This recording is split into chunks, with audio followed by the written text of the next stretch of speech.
Europe is taking major steps to protect its satellites and space assets. With increasing threats from cyberattacks and even potential anti-satellite weapons from Russia and China, the European Union has announced a joint space defense framework.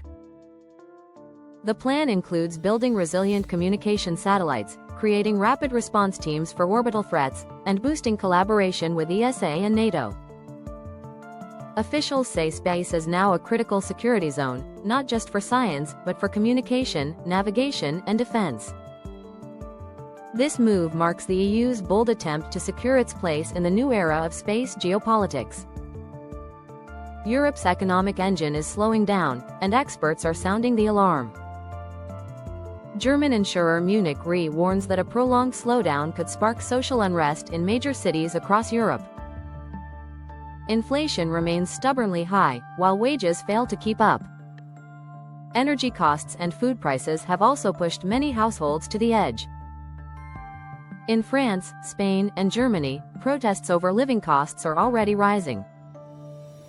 Analysts fear that if growth doesn't recover soon, Europe may face its biggest wave of street demonstrations since 2008. Europe is now one of the world's top targets for cyberattacks, according to a new TechRadar Pro report. From government networks to major banks and hospitals, hackers are breaching systems at record rates. Experts blame outdated cybersecurity infrastructure and growing state-sponsored attacks from abroad. To counter this, the EU has introduced the NIS2 Directive, a new regulation forcing companies and public bodies to tighten digital defenses. The message is clear. Europe's digital future depends on how fast it can build cyber resilience, traveling to Europe. Be ready for a new rule at the border. The European Union has launched a fully digital entry-exit system, which automatically records when non-EU travelers enter or leave the region. It replaces the old passport stamping method with facial recognition and fingerprint scanning. Authorities say it will make travel faster, safer, and help detect overstayed visas. However, some privacy advocates worry about how this biometric data will be stored and shared. The system officially rolls out across all Schengen countries by early 2026. A political shift is sweeping across Europe. Right-wing and nationalist parties are gaining unprecedented support in countries like France, Germany, and Italy. High migration rates, economic frustration, and distrust of Brussels are fueling their popularity.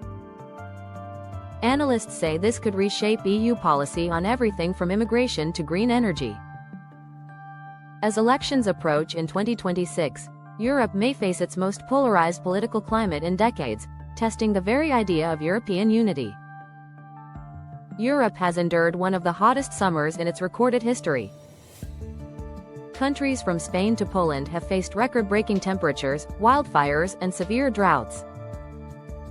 Meteorologists blame a combination of El Niño effects and ongoing climate change. The heat has damaged crops, strained power grids, and caused thousands of heat-related illnesses. EU leaders are now accelerating climate adaptation projects, including water-saving technology and urban cooling systems. But experts warn, this could be Europe's new normal if emissions aren't cut fast.